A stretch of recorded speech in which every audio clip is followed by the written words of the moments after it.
Nós vamos continuar repercutindo a carta de economistas, para autoridades por conta da pandemia do coronavírus. Vamos conversar ao vivo agora no Jornal da Bandeirantes, gente, com o professor titular de Economia do INSPER, Marcos Bonomo. Professor, bom dia, seja bem-vindo aqui à Rádio Bandeirantes. Qual é, o senhor que é signatário aí dessa carta, o que os economistas estão pedindo? Qual é o principal alerta para o país e para as autoridades, hein? Bom dia. É um prazer estar falando com vocês. Eu gostaria de começar dizendo como essa carta começou, porque acho que ela expressa bem o sentimento, Existe um grupo de WhatsApp de 222 economistas, chamado Economistas do Brasil. E um certo dia a gente estava discutindo, um pouco indignado com a situação da pandemia do Brasil e que nada é feito, que não tem políticas eficientes para combater, que se poderia estar evitando muito mais mortes e que a situação era muito drástica. Então aí surgiu uma ideia de escrever uma carta. Então tiramos um subgrupo para escrever a carta e a ideia foi fazer uma carta com números, calcada em evidências, e de alguma forma a carta diz que a gente precisa de ciência e bom governo, ou seja, as duas coisas são estritamente necessárias. E para nossa surpresa, quando a carta ficou pronta e a gente começou a coletar assinaturas, a repercussão foi muito além do nosso grupo, muitos economistas, empresários de vários grupos e de várias orientações políticas aderiram entusiasticamente à carta.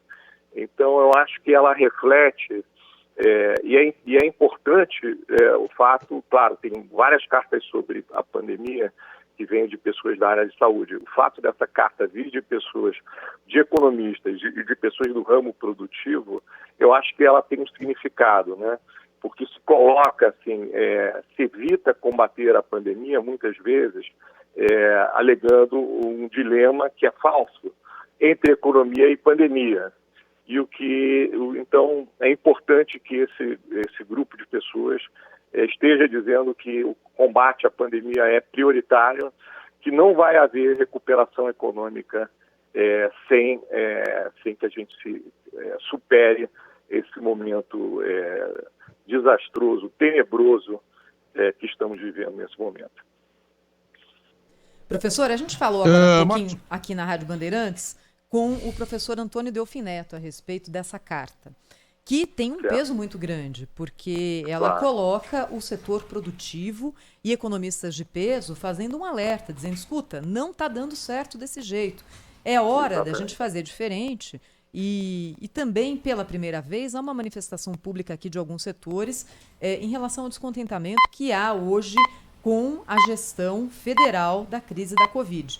E aí o professor Antônio Delfim Neto falou o seguinte, olha, a carta é longa, mas se a gente tiver que resumir, é o setor produtivo dizendo, é necessário um impeachment do presidente da República. É essa a leitura que o senhor faz também, professor?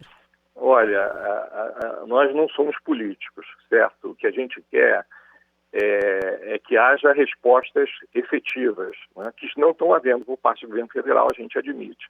A gente dirigiu a carta aos três poderes. Então, por exemplo, cabe ao Congresso pressionar, por exemplo, o presidente, ao governo federal, para que tome medidas efetivas.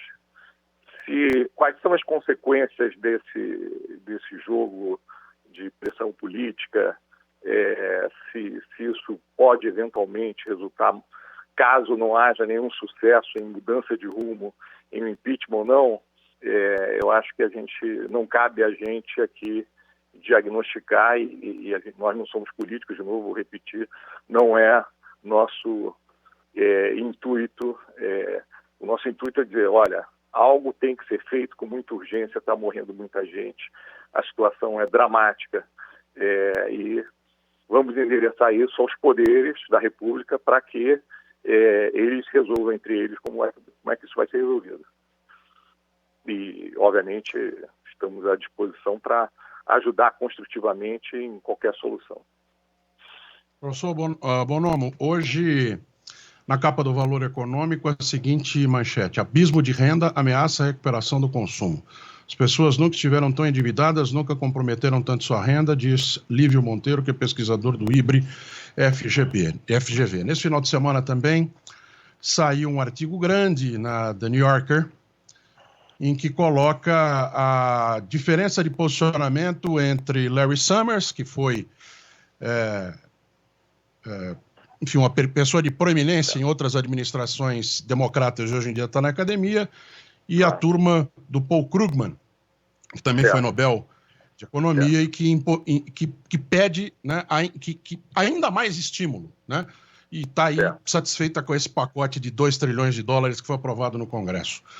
Juntando essas duas coisas, não está faltando dinheiro, principalmente, para as pessoas comerem nesse momento, para estimularem a economia e também para o comércio não desempregar, para as indústrias não fecharem. Enfim, esse tal desse hiato não está muito grande? Olha, eu acho que é o seguinte, é claro que a gente fala isso na carta claramente, que as pessoas de baixa renda são mais vulneráveis à pandemia, né? O desemprego aumentou muito mais entre os informais, informal não tem seguro-desemprego, e é fundamental a gente dar um apoio a essas pessoas. A situação dos Estados Unidos é diferente. Eu não tenho ilusão de que vai haver recuperação econômica só com estímulo econômico, sem haver o endereçamento das questões da pandemia, das questões de saúde. A gente vê assim, mesmo quem não quer fazer lockdown, governantes que não querem fazer lockdown, acabam fazendo quando a situação fica no extremo, né? Quando você não tem outra opção, não tem leito, não tem como atender as pessoas morrendo nas filas de hospitais. Não vai ter recuperação econômica dessa forma, por mais dinheiro que se ponha. Agora, é verdade que é necessário, inclusive para que possa se fazer fechamentos necessários para o combate à pandemia, que essa população que está perdendo renda tenha um apoio, né? E aí, realmente, o auxílio emergencial cumpriu um papel muito importante ano passado e já está bastante atrasado esse ano também, tem que cumprir um papel muito importante. Mas eu não acho que a situação atual, diferente dos Estados Unidos, os Estados Unidos está com uma proporção muito alta de pessoas vacinadas, então ela está muito mais pronto para superar a fase, o número de mortes caindo vertiginosamente, o número de casos caindo vertiginosamente. Eles estão a ponto de superar a parte da pandemia e aí sim vem uma recuperação econômica forte. A gente está muito longe disso, a gente está numa curva ascendente de casos e de mortes, a gente não consegue ver onde vai ser o pico dessa coisa. Então é impossível nessa situação achar que a gente vai ter recuperação econômica. Então, eles, os Estados Unidos, estão endereçando corretamente um número muito grande de vacinas, com uma vacinação em massa, o problema da pandemia nesse momento, o que nós não estamos. Então, professor, a situação é bem diferente. Deixa eu só te perguntar mais uma coisa rapidinho aqui. Muito se fala sobre o impacto que um lockdown, que uma medida mais dura, com fechamento de serviço essencial, possa ter, ainda que momentânea, né, para tentar frear a contaminação aí da população pelo vírus, né? Esse grupo de economistas fez um cálculo, né? Quantos dias de lockdown o país suportaria, quantas horas? Existe alguma conta matemática, né? Não, nós não somos... nós não somos, quer dizer, eu acho que isso precisa ter uma comissão especializada. O que a gente recomenda é que haja uma comissão, que deveria ter um combate centralizado. Essa é a primeira coisa que a gente não tem, a gente só tem um combate descentralizado. Se o governo federal não faz isso, os governadores deveriam se articular e ter, inclusive, uma comissão de especialistas. São os especialistas que vão assessorar e analisar a situação, inclusive sanitária, com detalhe, para dizer o que é, recomendar o que é mais adequado, por quanto tempo deve ser um lockdown ou não. O que a gente diz é o seguinte: essa discussão não pode ser interditada. Não pode ser interditada por motivos ideológicos. Lockdown, sou contra por princípio, não quero saber. Não, tem que pesar o custo e benefício de qualquer medida, porque a Inglaterra não queria fazer lockdown. e acabou tendo que fazer, né? Então a gente vê governos das demais orientações políticas que acabam tendo que fazer lockdown. Chega uma hora que não dá mais. Então a gente tem que tirar a ideologia da jogada, temos que ter decisões baseadas em estudos, em fundamentos, da forma mais efetiva possível.